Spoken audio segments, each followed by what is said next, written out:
Okay, we are live. All right. We are live.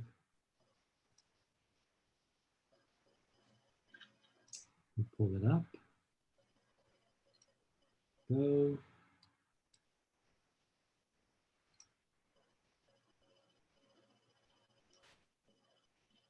While we're doing this, I'm realizing how terrible my computer camera is. Oh, it's perfect. Don't even worry about it. All right. Welcome, welcome, welcome, everybody. This is Leo.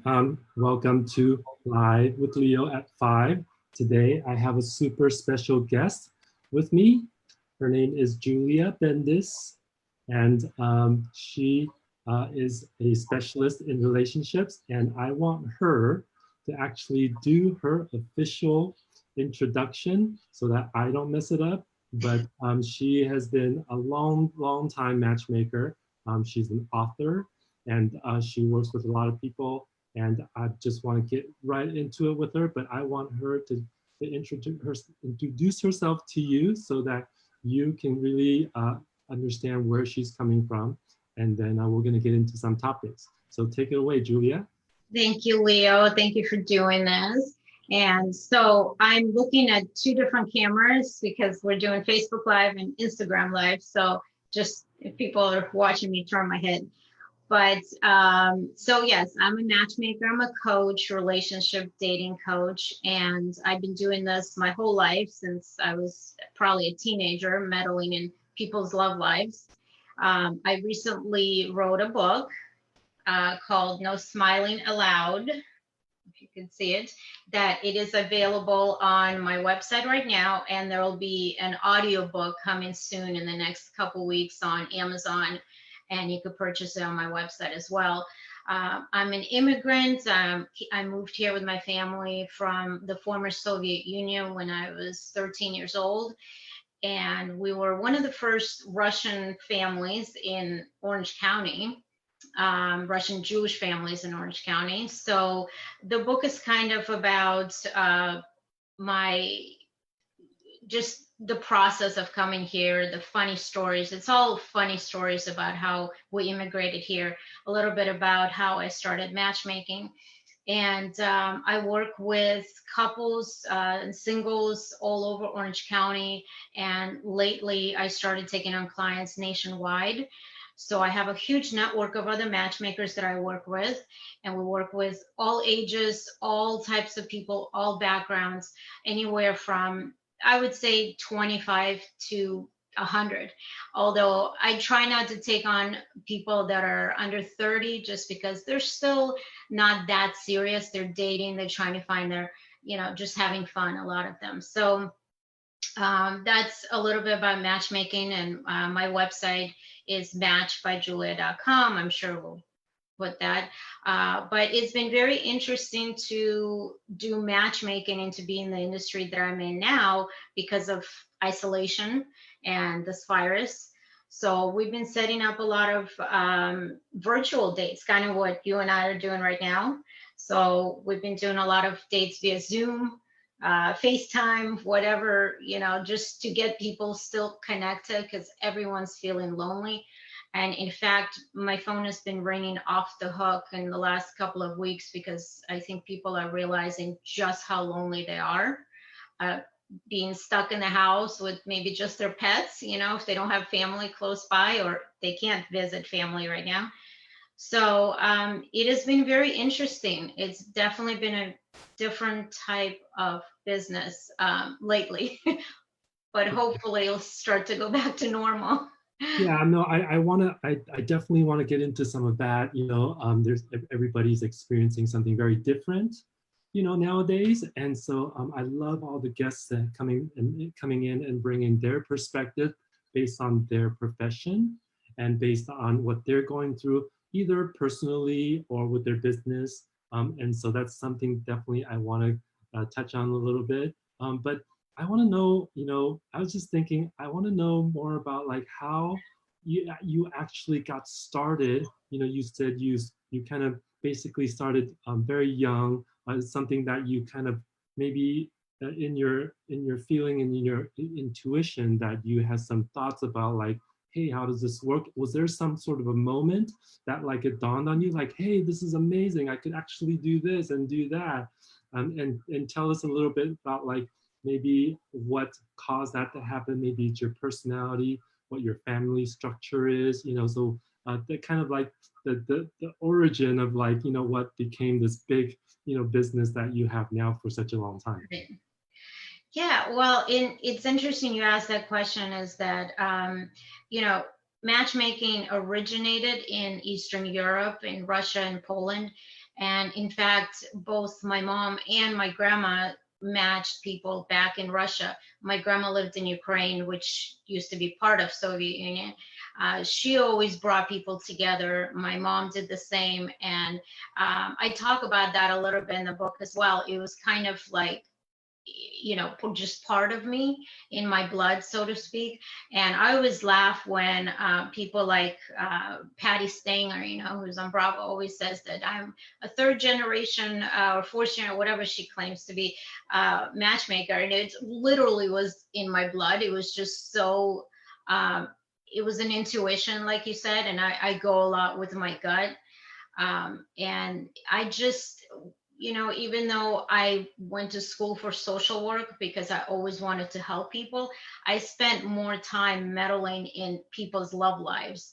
And after I got married, which I got married very young, at 22, you know, my husband said, why don't you just do this as a business? You're spending most of your time just meddling in people's love lives, you know, and asking about their relationships. Why don't you just do this as a business? So I did, and I started doing this before the internet. I like doing events and bringing people together. And then when the internet came around, it started to get easier because I could create a website and have people go somewhere to get information. So it's just it's my life, you know. I do this 7 days a week.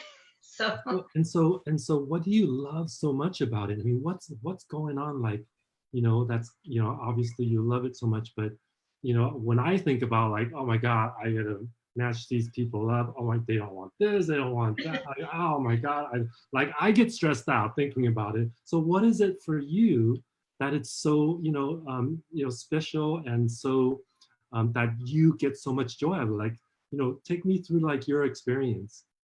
well, it's good that you said that, because I can't say that I always love it, because I don't always love it. I have some very difficult clients, especially working with people in Orange County, the personalities, the entitlement. So it's not always easy.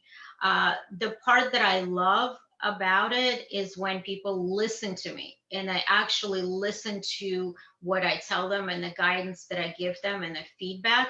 And when they go on that date, even though they're kind of iffy or they're sitting on the fence and they're not sure if that's quite their type, but they listen to me, they go, they have a great time, they end up dating, they end up getting together, getting married, having babies.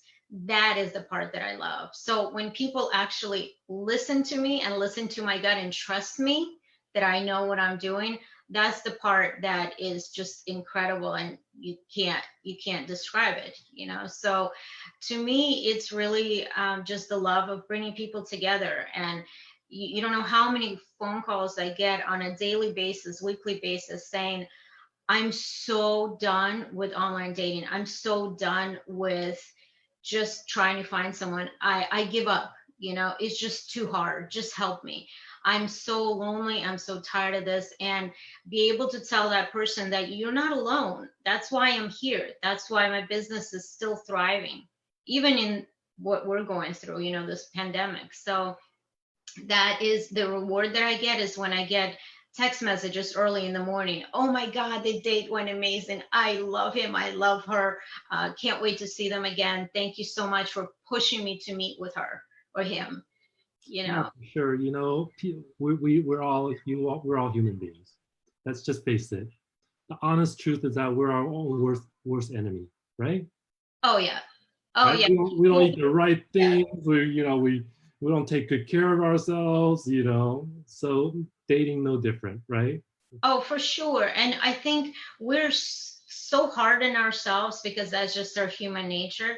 But at the same time, people think they need a particular type, a particular person, and they have this, this box that they put their partner in, and she must have this and he must have that and they must have this, and this is all I'm looking for. I'm not going outside of that little box or circle or whatever you want to call it.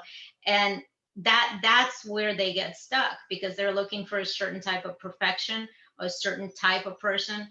And when I can get them to open up and be open-minded and see that there's a world outside of that tiny little box that you're putting your partner into, then that's the best feeling in the world. And, when they actually take my advice and listen to me. So, and the same with coaching, couples, singles, same thing. Yeah, it's the same thing. We're trying to, I work in real estate, so I'm trying to get people like, this is a house. What house do you want? We ask all the same questions. And we go, well, we want a pool. We want a beautiful view. We want a single story. We want the biggest kitchen. We want this. We want that. We want 5-car garage. And then we show them homes. It doesn't have any of those things. Oh my God, it's a dream home. I love it so much. Oh my God, this is it. I go, really? This is nothing that was on your list. Yeah. So really, it's really true. Yeah, so true, because I have a funny story about that. Oh, I love it. Sorry to to interrupt. interrupt. Yeah, no, I love stories. Let's go. I had a guy who, and this happens all the time, people come to me and they write a list of things that they need in a partner, right? So he was saying, I need someone who is highly religious, only Christian, goes to church, prays daily. She must, I love blondes, tall, in shape. I mean, like, the list went on and on and on, right? So I presented someone that I truly, truly felt in my heart that he needed to meet. I thought they just belonged together. They were right together. Complete opposite. I mean, she was beautiful, gorgeous, not a brunette, wasn't very into church going. She was more spiritual. She found God in other places, not particularly in a church, or a place. And as soon as he saw her profile, he was like, yep, that's her. But I said, that was a little test, because she has nothing on your list. I felt that you should meet her. And they've been dating now, and they're so happy. And I'm sure they're going to get married soon, or engaged and then married. But it's funny when people get so hung up on the specifics and the things that they think they need. And it happens all the time. And it's so funny, because I know what they're going to say. I just know it, So that was just one of my funniest stories. I mean, but there's so many, because people, once they become unstuck, as I call it, on those specifics, and they become open-minded, then, there's so many possibilities. Yeah, there's so many good mates out there for people that they don't know, because they don't know the possibilities. Everybody is so different. You can meet one person with all the same attributes as another person, but you'll love this person, you'll hate this person. Right. It's right? so personal. Yeah. You have to meet that person. You have to get to know them. Things that chemistry has to happen. It's not about hair color. It's not about, short or tall or, anything like that. Right. Although we want to start somewhere, which is good, right? But at the end of the day, I understand it's the same with a lot of things, that it's really not a science, but you have to put the opportunities out there for people, and they have to accept the opportunities. Can't say no to everything, Right. It's not, you can definitely want to be attracted to person, but beyond that, you have to have other interests besides just attraction, right? Besides just physical chemistry. And, I could bring you exactly what you want on your list in terms of physical attributes, but if that person doesn't catch your mind, that person doesn't stimulate your brain, and you have nothing to talk with them about, then what does that attraction do? Who cares? We all get old, we all get fat. Well, hopefully not, but we all get old and wrinkled, and it's just, you have to see beyond that. Great. So how long have you been doing matchmaking? Like you said, a long time. So it's been about 20 years. 20 years. And so within that 20 years, officially. Sure, sure. And within that 20 years, it's all have been here within Orange County, right? Because you were born in Russia and you guys migrated here. How old were you when you? I was a teenager. I was 13. Yeah. Okay, you were 13. Yeah. So So then, go ahead. right. Although in high school I was matching people. My first match was, I believe I was a freshman in high school, Mhm. and they went out, for like 2 years or something, or 3 years. So, Mhm. but yeah, so for the most part, I've been local, working with Orange County, people in LA, sometimes in San Diego. But I started taking on people nationwide, because now with Zoom and Instagram and Facebook, and everything, you can do a video chat. So I do a lot of video chatting with people that are outside of my area as well, and coaching. And I also have a big network of other matchmakers. So if I can help someone, then I work with another matchmaker and helping them too. So Okay. Well, one of the reasons I asked that is because I know from area to area, there's different demographics of what people, how the culture is. And so that's the only reason I asked that. And in right, Orange County, especially, it's, in my opinion, more unique than anywhere else in the world, right, as far as how the culture is, what people are looking for, and all kinds of stuff I'm sure you've seen. And having so much experience in this area, what people are looking for, because our divorce rate is so high here in oh, Orange County, so much higher than most everybody everywhere else in the world, as far as I understand it. right, But we have unique dating situations with our society, with our culture, and here like that and stuff like that. So right, if somebody were to come to you, like, give like, my question would be like, well, what would be your process if somebody is interested in something like this? Like, what kinds of things you start them with? How do you conduct the process. uh, yeah, conduct the introduction and conduct the maybe some dating etiquette thing, that just general things that you take people through. Right, Meaning step one would be like onboarding, step two be like introductions, and step three, like, how do you like make that like more solidified as a relationship, that right. and how do you help people longer term after that even so. Right. Well, so let me first say about what you said about Orange County being very different. Mhm. It's definitely our own little culture here. So I think that's why our divorce rate is so high, is because there's just, we make more money, we have the sunshine, we expect people to be pretty, we go to the beach all the time. There's a lot of maintenance involved.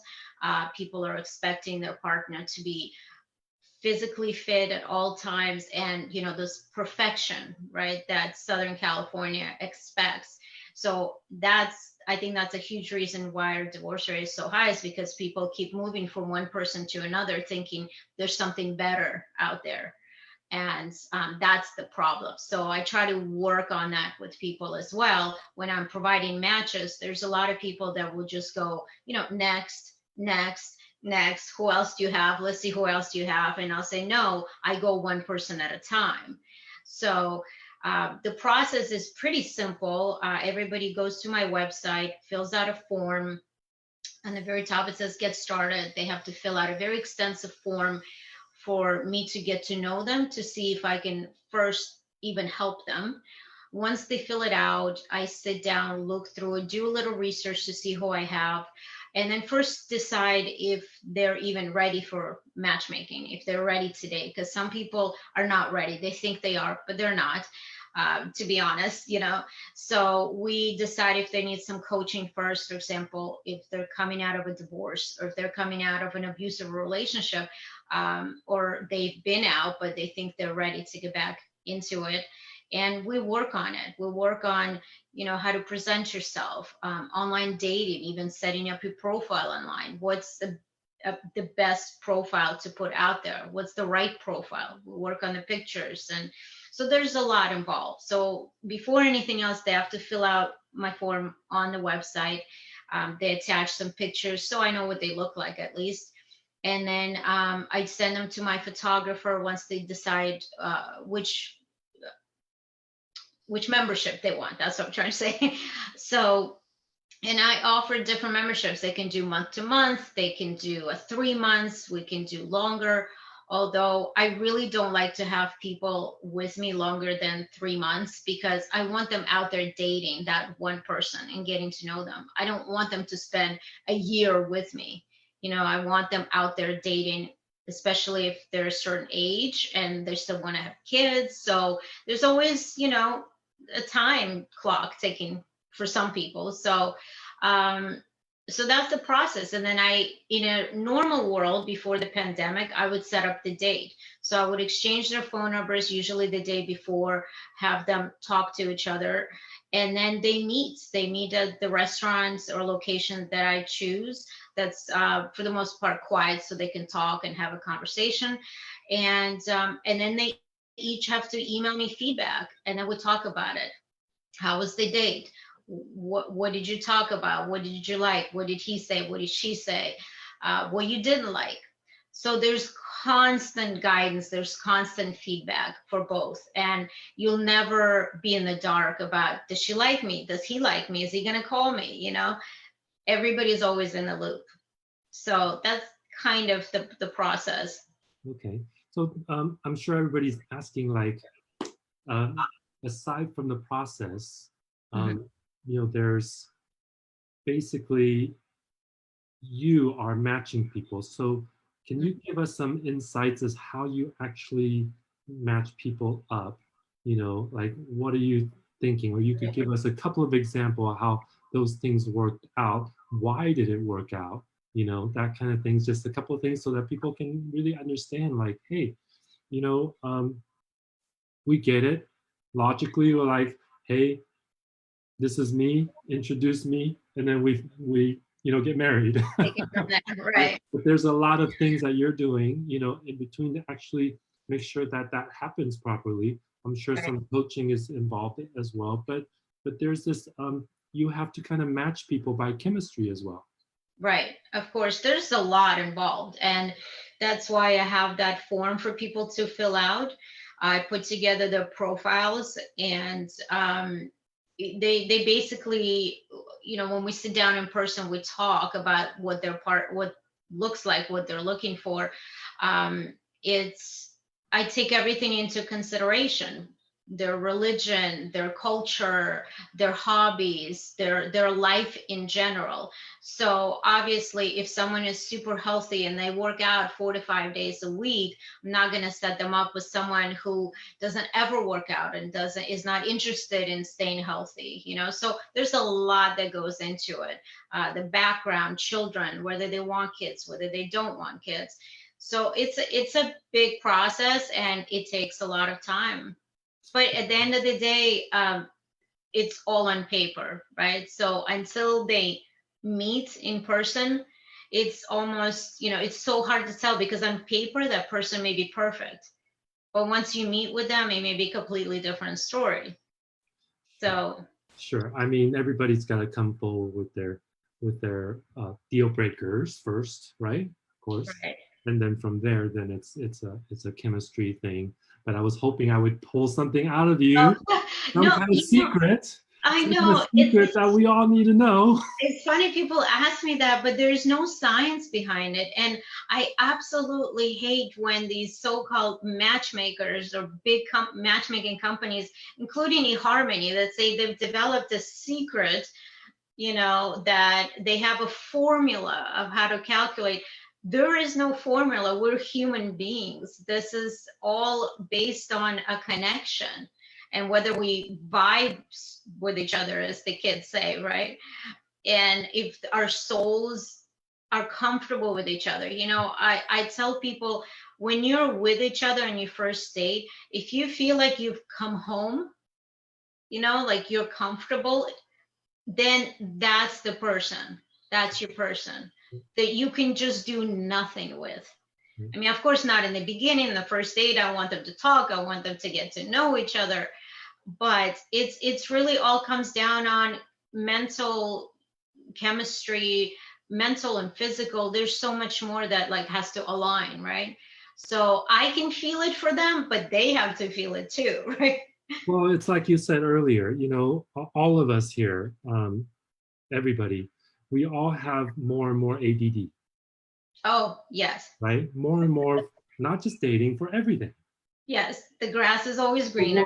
work, for project, for people, for family, for pets, you know, we're all ADD everywhere. So a lot of people have dating ADD, Oh, yes. right? Huge. So, And that's the problem with the apps and the online dating websites. right. There's So too many you, options. right. I can see people, you know, bouncing from one person to another, just like you said. But how do you, it takes a lot more than one date to know somebody or to even have any kind of, you know, chemistry, if there is going to be. Not everything is going to be like sparks right away. We all hear these stories of people, hey, I never knew that I liked him. He was just hanging around the neighborhood, and 5 years later, I'm in love, right? Well, hopefully not 5 years later, but Right, yes. right. But you know, like I've known Right. him for a long time. There's some Of course. familiarity, and now I'm feeling like, hey, you know, we have, you know, somehow things starts, you know, to spark. Yeah. But what do you tell people about that? Because they're all expecting from you, Immediate. like you know. Yeah. So what do you tell them? Well, and that's another funny story too, because that's exactly how it was for my husband and I. And, you know, I mean, I'm not saying either one of us is perfect. I'm not saying we don't fight and have our arguments.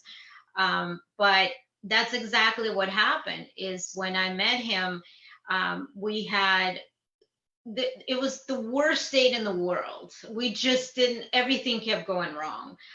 This was back when people would come and pick you up at your house. So he was late. He showed up late because he couldn't find my address because this was before GPS. He had a map or a Thomas guide. So it's he was late. He forgot to open my car door, or as he says, he just thought women didn't want their doors open because we're all feminists or whatever. And then he made a stupid joke at dinner about splitting the bill. He didn't mean it, and you know, I was just completely turned off. Didn't open the door to the restaurant. It was one thing after another.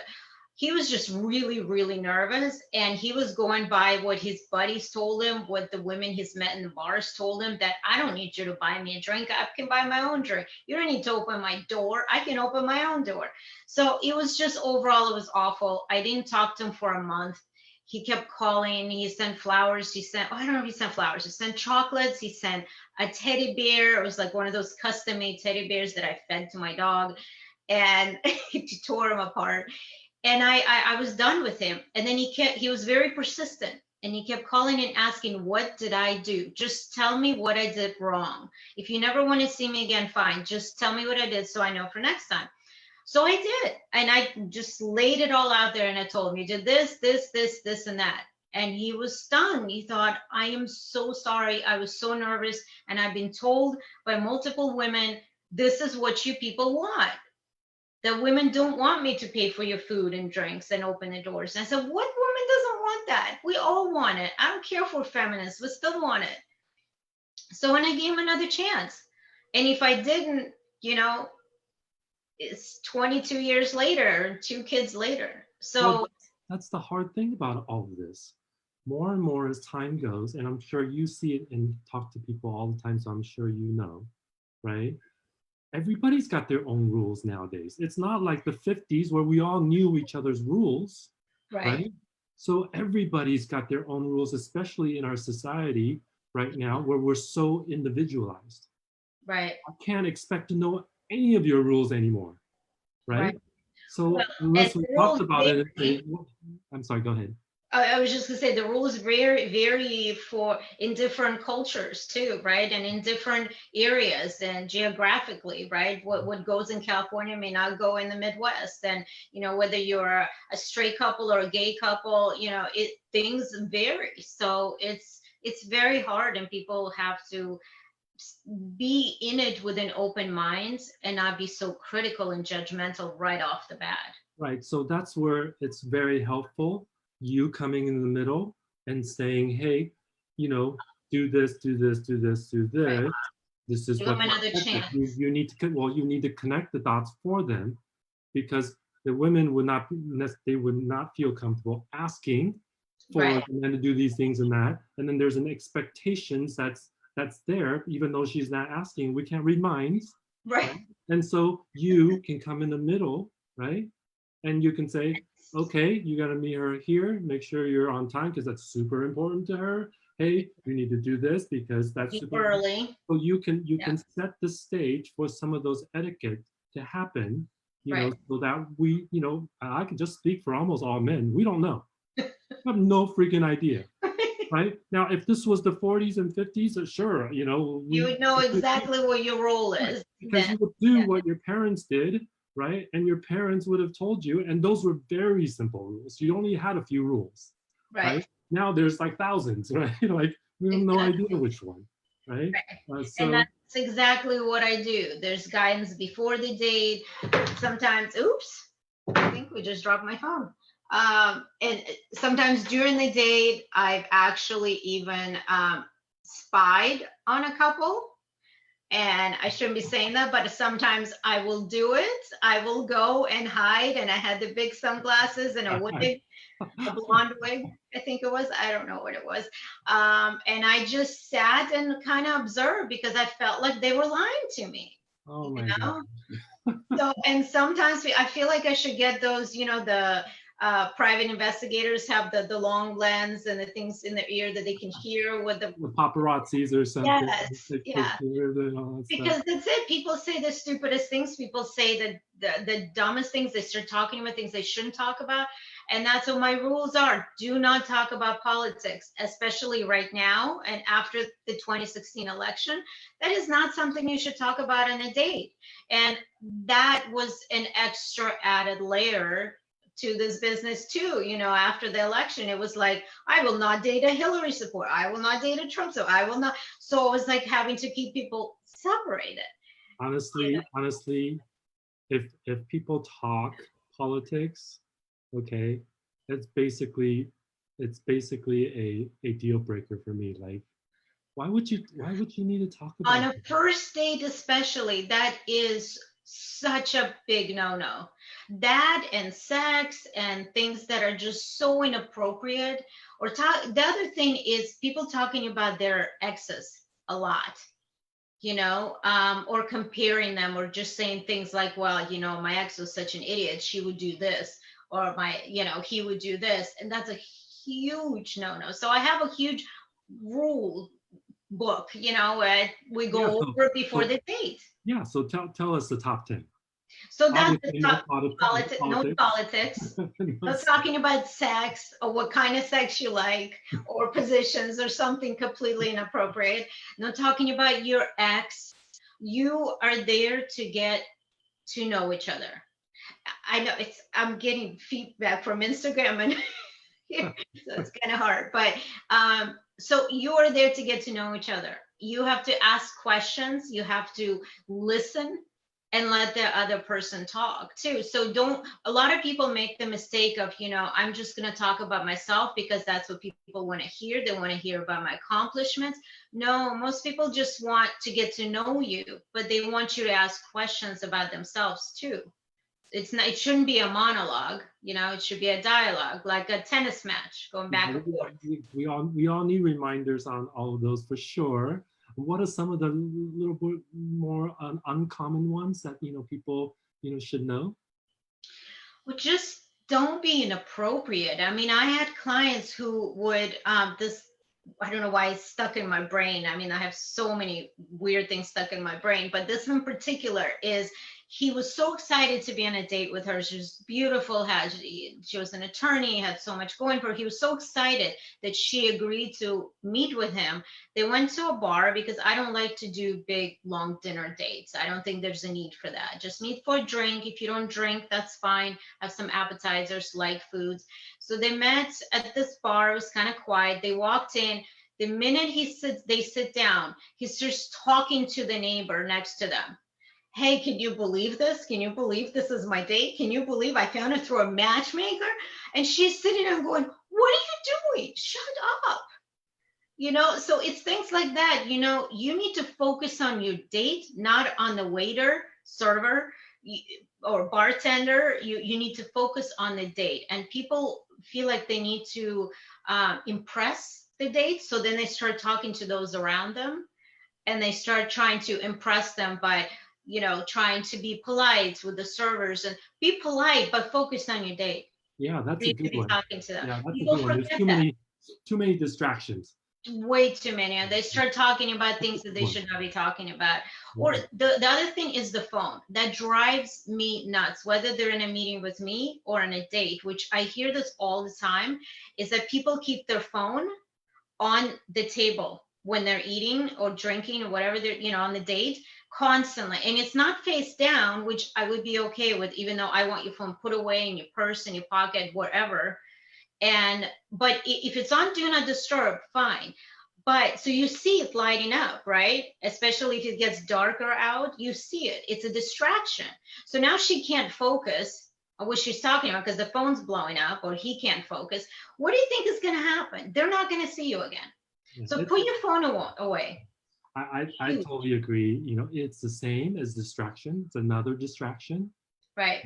And then I'll be honest, like a lot of times I don't want that distraction either, but I can't fit my phone in my pocket, as a guy, right? Okay. So I have to put it somewhere. So I'll give you sometimes, that. like, if I'm like trying to be really super respectful, I put it on the seat if I can, but That, hopefully, like, that works. sometimes the seat is not, made for Right. that. It'll fall off, and I can't put it on the ground and stuff like I that. would say leave it in your car.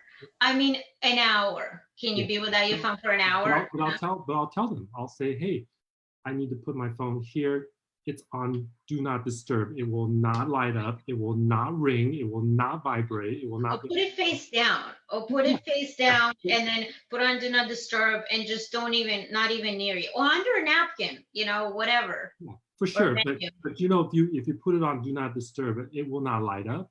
Right. Vibrate, because even if you have it face down and it's vibrating, you can't It's help. still annoying. It's You can't help. still, yeah. So I just tell them ahead of time, like, hey, look, just so you know, I want to be respectful of you. These Right. people are time.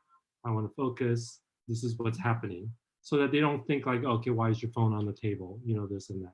Are you waiting for a call? What's more important than being right here with me, But present? I'll tell you, for most people, and I'm sure you come across it too. For most people, right? They've never been without their phone.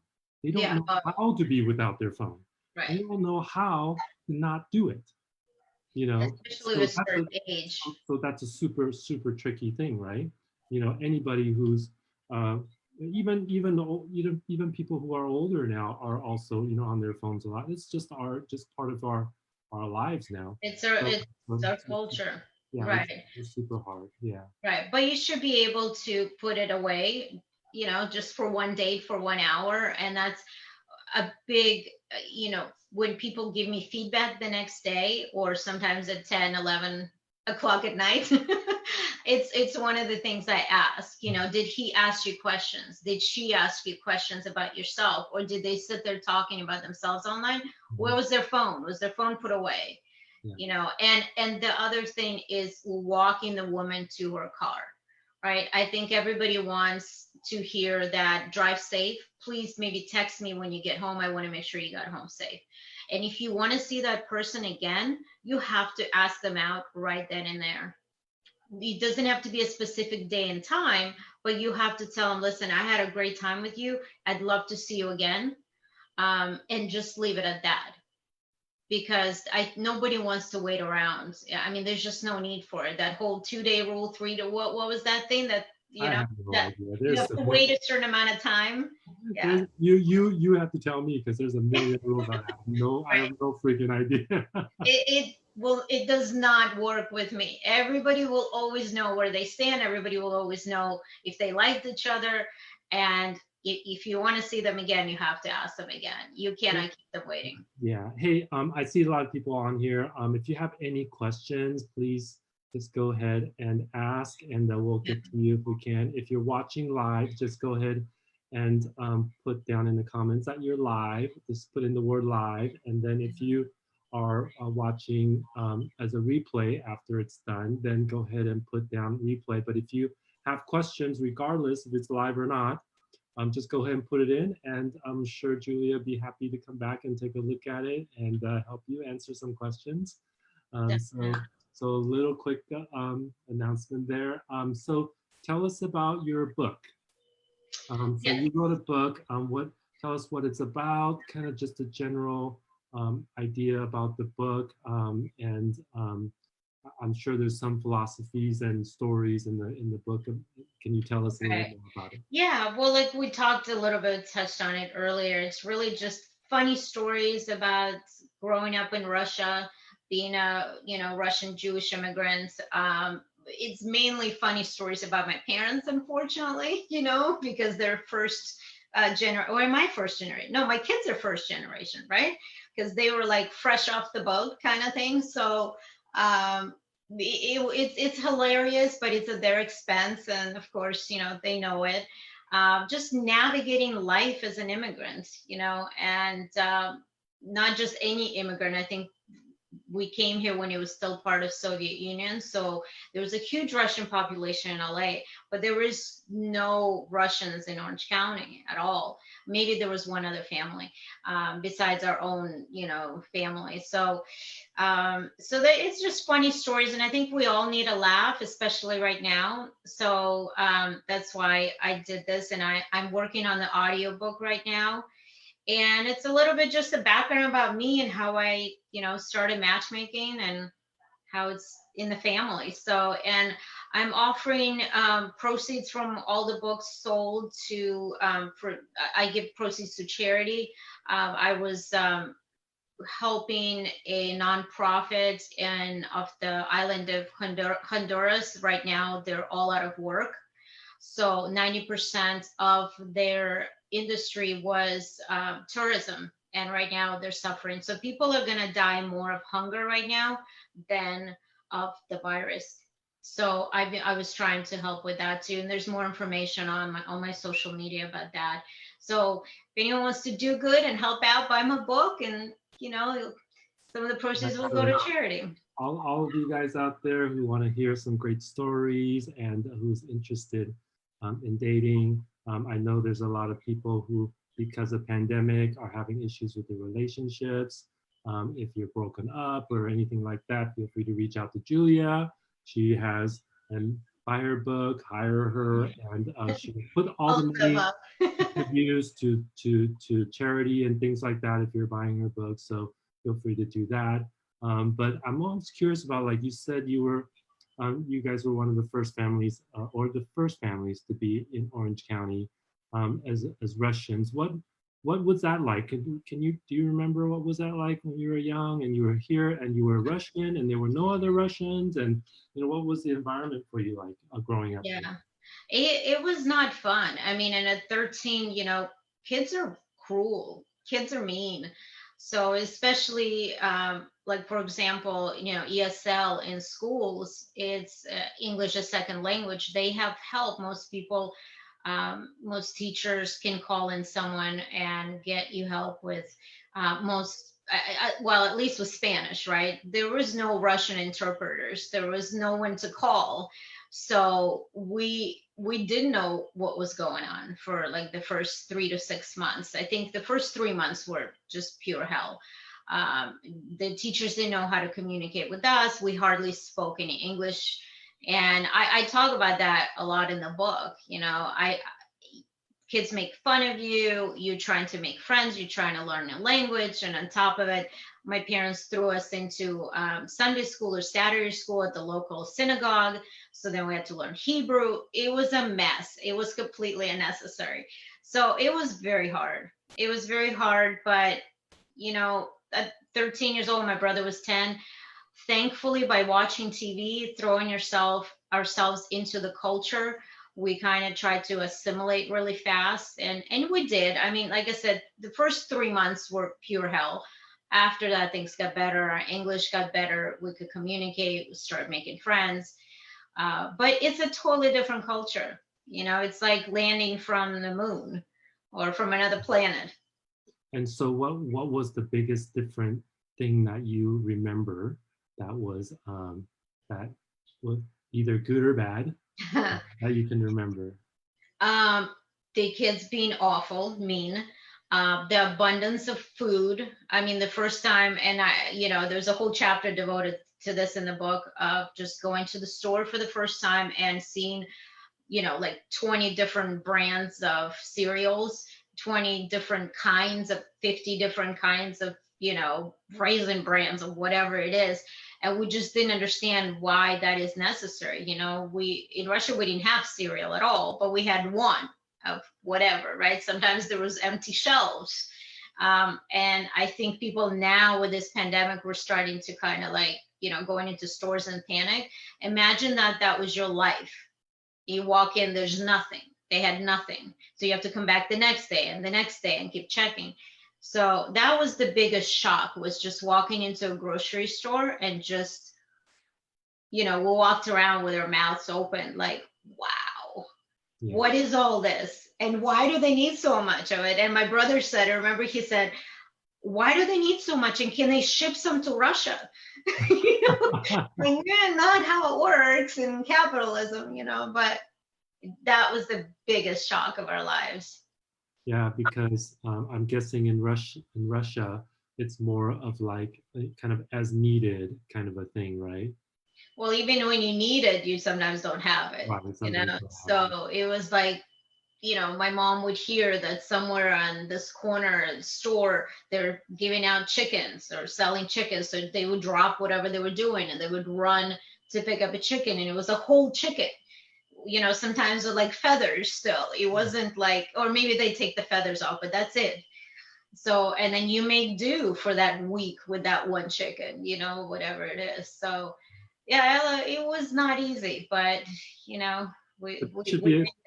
But that should be a good thing, right? Like you see, like, oh my God, I'm never going to go hungry ever again. Right. We'll figure it out. Yeah. That's why when people were panicking about there was no toilet paper, they were out of bread or different types of brands. Here we are complaining that our favorite brand of toilet paper is gone, or the type of bread that we like is gone. It's like, are you kidding? Like, what are we complaining about? There's people that don't even have it. Look at other countries. Yeah. So it's one of those things, right? Like people talk about like, hey, you're eating and stuff like that, and you couldn't finish your plate. Like, do you know there's people starving in Africa?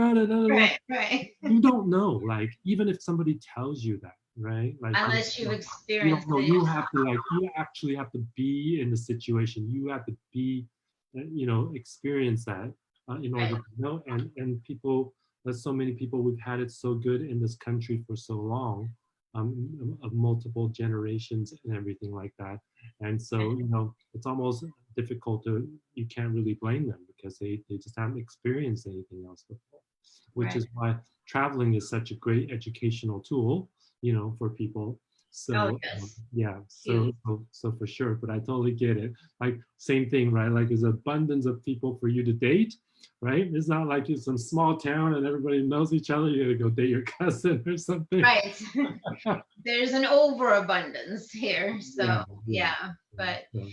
Well, great. Thank you so much. And thank you for the charity work you're doing, with the book and all that kind of stuff. I don't think there can ever be, enough people like you who contribute and give back to the community, give back to the people in need, and providing such a valuable and needed service, whether people know it or not, to our community. Thank you. Relationships is really one of those hardest thing, harder than anything I can think of, even education. So it's easy to go to work, you just do the work, right? It's a lot easier. Yeah, it's a lot easier, right? And, so really appreciate that. So tell everybody how, again, I know we mentioned it earlier, but for everybody who's watching now, tell everybody how they can reach you, how they can follow you, how they can contact you, and where to get more information, things like that. Sure. So my website is matchbyjulia.com. And you can find me on all social media at Match by Julia on Instagram and Facebook and Twitter.